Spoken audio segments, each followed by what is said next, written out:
Vault Veritas. SCP Files.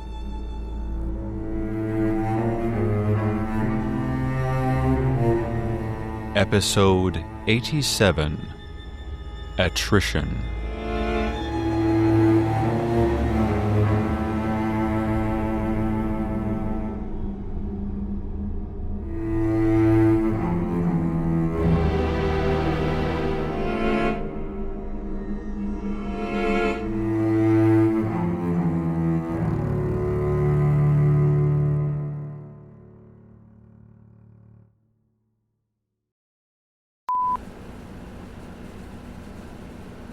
Thank you again for staying here today. Not a problem. You gonna just stare at the ceiling? Yes, I find it rather less demanding than conversation. Oh, no, I didn't mean... I just...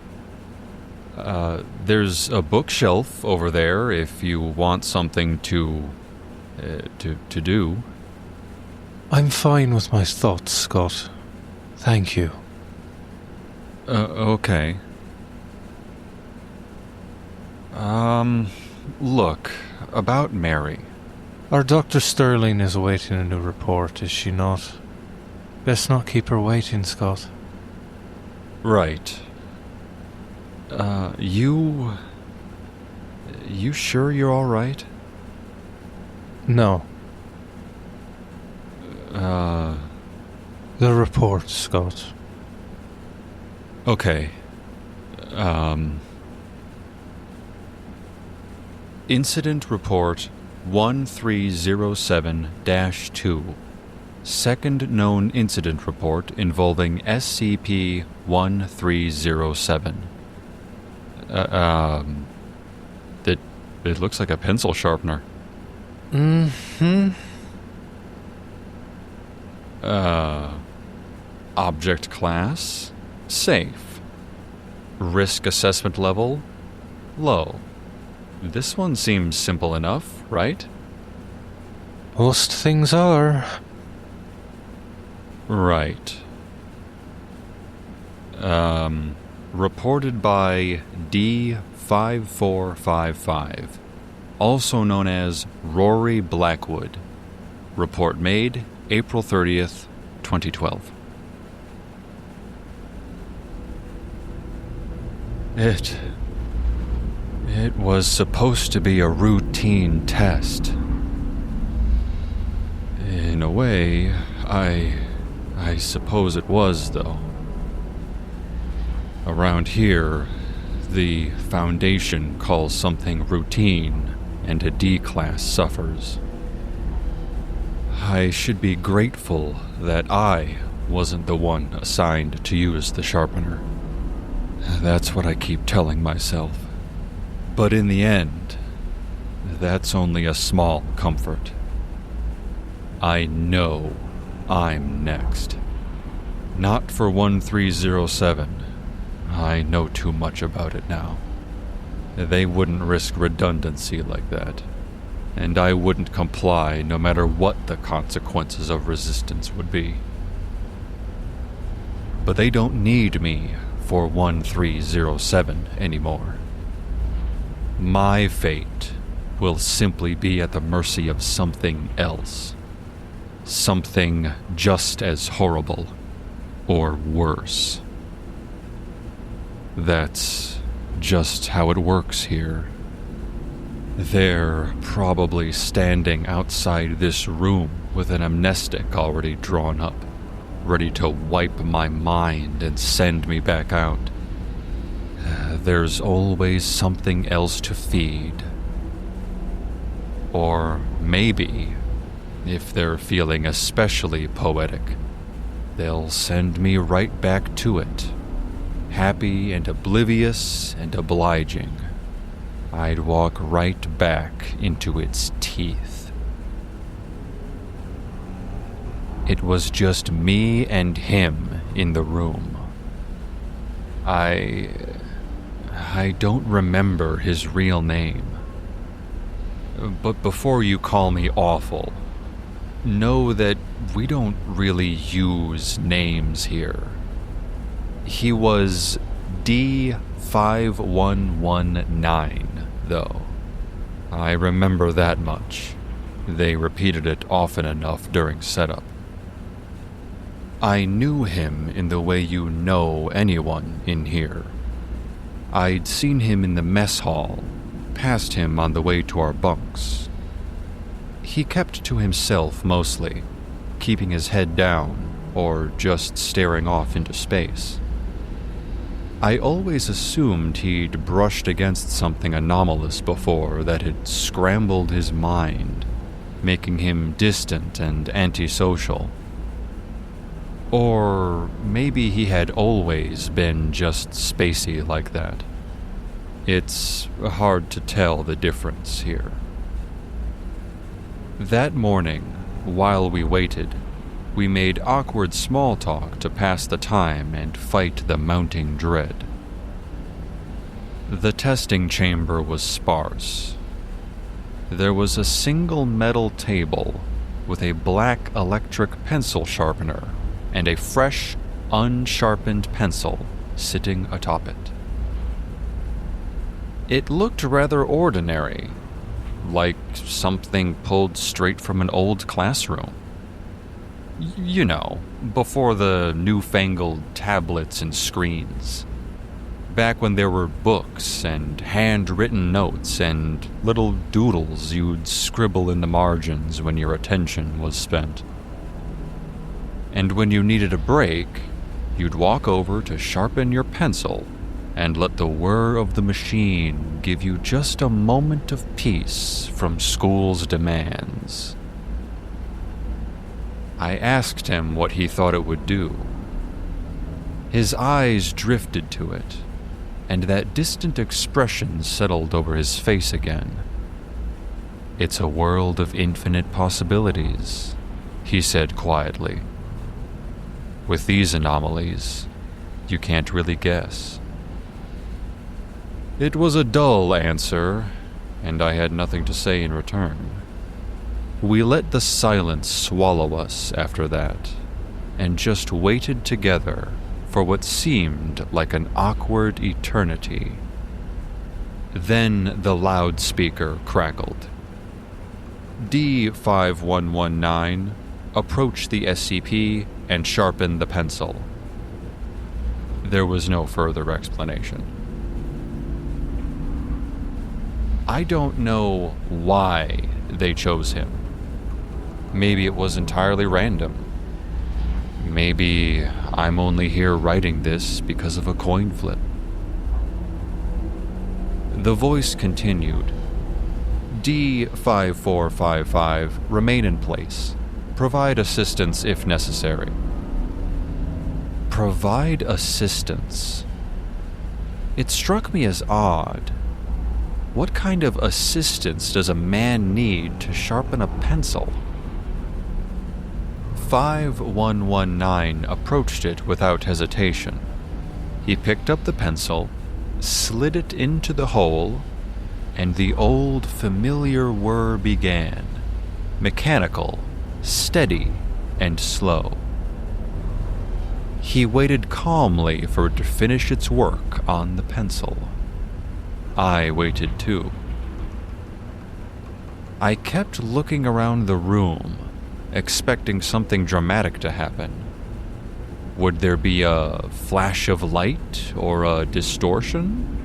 Would the room tilt or the floor open up underneath us?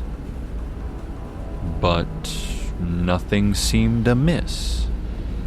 It was just a pencil sharpener doing what pencil sharpeners do. After a few moments of that, he shifted slightly, as though to withdraw it. That was when I saw the first crease appear between his brows. "What is it?" I asked. He kept tugging on it gently. "It's stuck," he said at last. He pulled harder, but it didn't move. There was a slight tremor in his voice when he spoke again. "I can't remove the pencil." Then, suddenly, it became, "I can't remove my hand." He jerked backward, his shoulder straining, his elbow locked tight, but his hand did not move. It was as if it had fused to the wood, stuck with some invisible glue. His arm shook with effort as he tugged against it. The loudspeaker sounded across the room, startling us both. "D5455. Pull D5119 away from the sharpener." I didn't hesitate. I grabbed his forearm with both hands and pulled with everything I had. Nothing. Not even a fraction of an inch. It was like trying to drag something dead-bolted to the floor. My muscles strained too, both of us arching back against the force, but his hand remained fixed. The sharpener itself hadn't shifted either. It sat, nonplussed, in the same place as before. I let go, and we just stared at each other. The realization crept onto his face first, and then mine a moment later. The motor continued its mechanical whir, and the pencil, slowly, steadily, was getting shorter. Moment by moment, the wood disappeared into the grinder. 5119's hand crept closer and closer to the opening. For a while, I truly believed nothing could happen. It was his entire hand. The sharpener's hole was just large enough for a pencil. A finger could maybe have fit, but all of them curled into a fist? It was impossible. But the whir droned on, and the vibration intensified, shaking his hand up to the elbow. His knuckles brushed the rim of the hole, and the opening stretched. Not dramatically, not all at once, just enough to fit. I remember thinking, absurdly, that I really should have known it would do that. That this was the whole point. That something labeled anomalous was not going to respect classic geometry and the so-called laws of physics. I wasn't restrained. I could have stepped back. I could have looked away. I could have asked to leave. But I didn't. The last of the wood vanished. There was a soft, almost subtle change in the sound. The pitch deepened. There was a resistance in the whir. And then it caught him. He screamed that it had him, over and over, as though we couldn't all see it plainly, as though naming it might loosen its grip.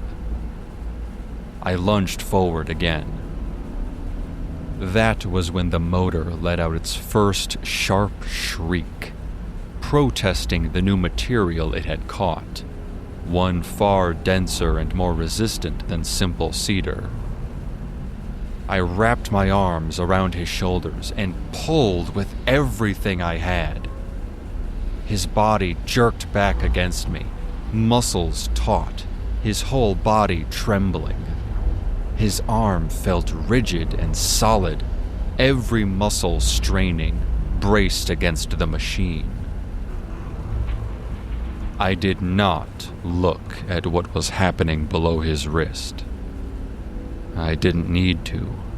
The sounds were enough for me to know what must have been happening. But I did look, eventually. I had to. For amongst the noises arose something new. The scraping, scratching sound of warping plastic as it flexed, expanding to accommodate the new material. His hand was gone, all the way up to the wrist, and still it pulled. A warm spray of blood spurted against my cheek. I shut my eyes for a second, but even with them closed, I could still hear the motor running. All I could think was, I have to get him out. I remember wondering, as we strained against it together, why there were no further instructions. No one entered the room. No guards rushed in. No alarm sounded. There was only the steady drone of the motor.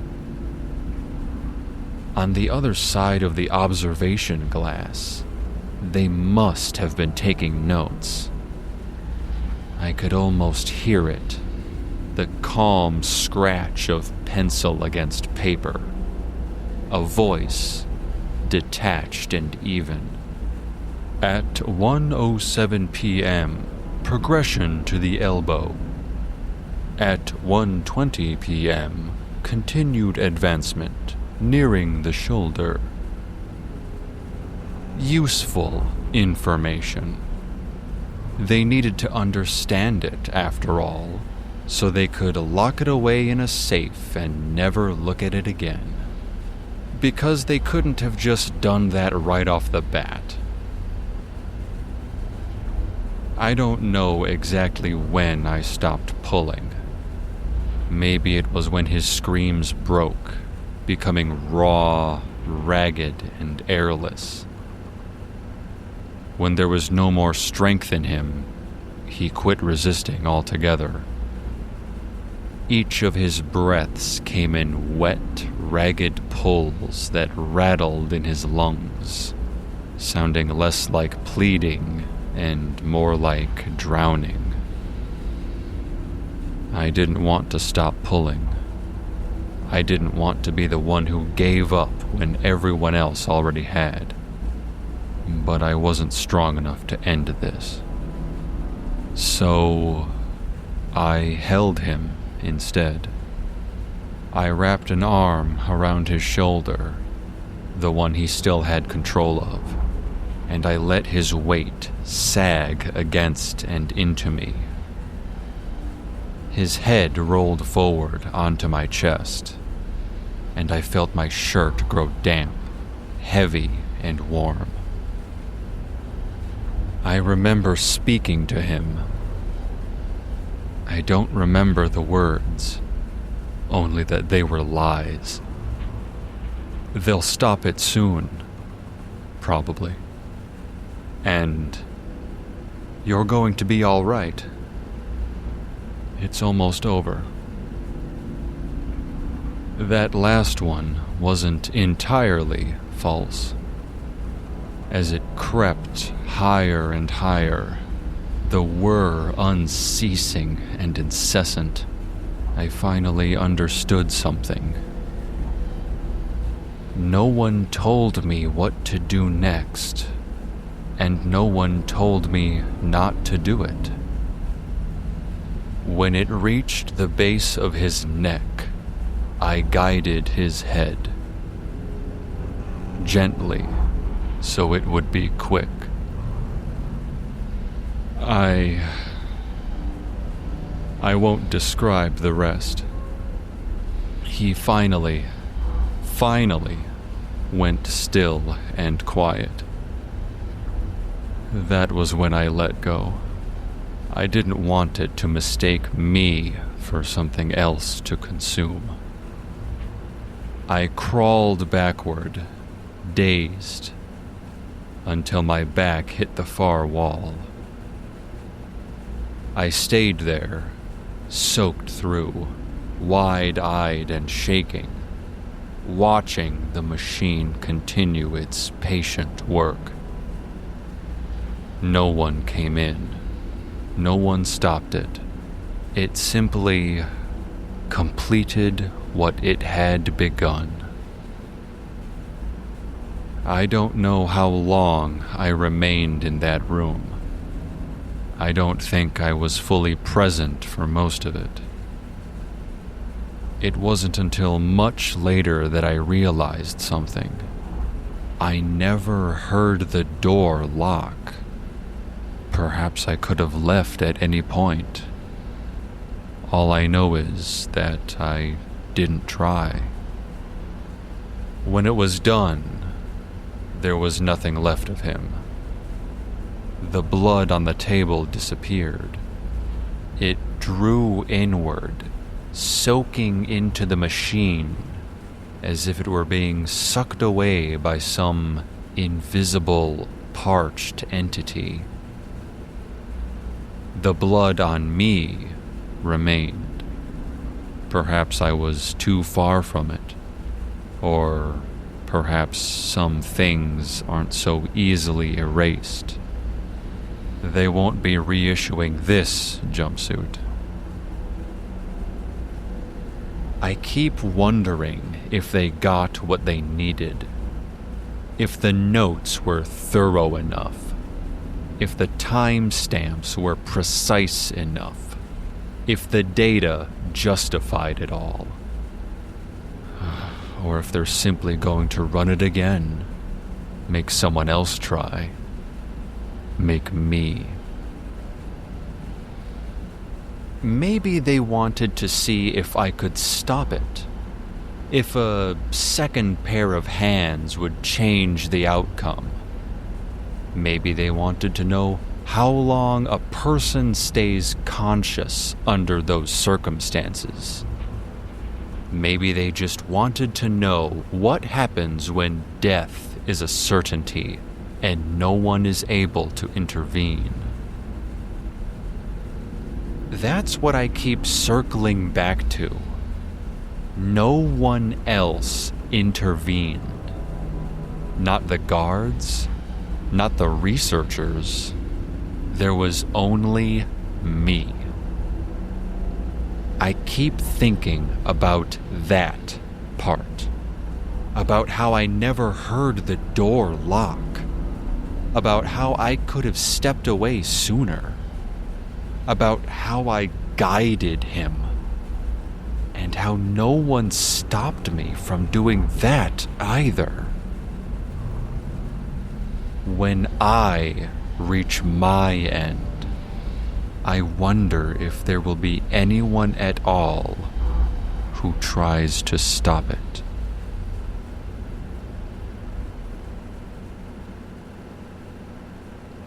It seems so pointless. It isn't. But he was right, wasn't he? What did they even get out of it? You test a safe to define its limits. Then you test it again to confirm those limits.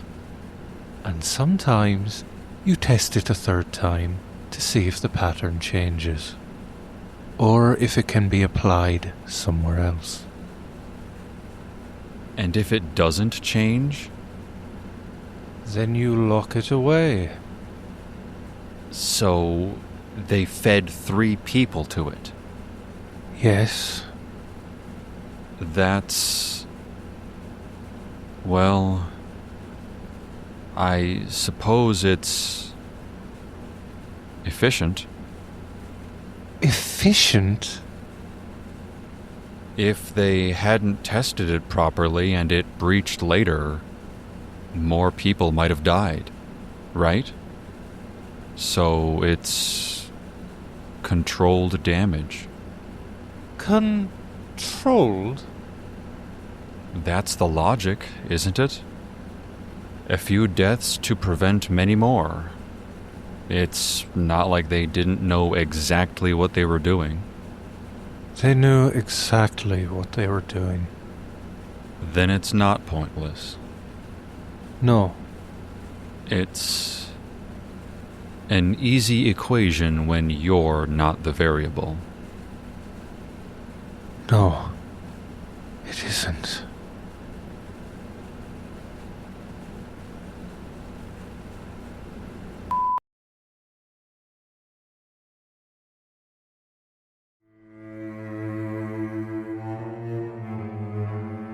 Vault Veritas SCP Files is a podcast inspired by the SCP Foundation. Attrition is based on SCP-1307 by Paul Henderson from the SCP Wiki located at scpwiki.com/SCP-1307. It is licensed under a Creative Commons Attribution Share-alike 3.0 unported license. This episode featured Justin Gellner as Scott Anderson and D.R. Thompson as Niall Connors. It was written and edited by Leola Angel. We welcome comments. Please rate and review us, email us at vaultveritas@gmail.com, or join our Discord channel using the link in the episode description. Thanks for listening.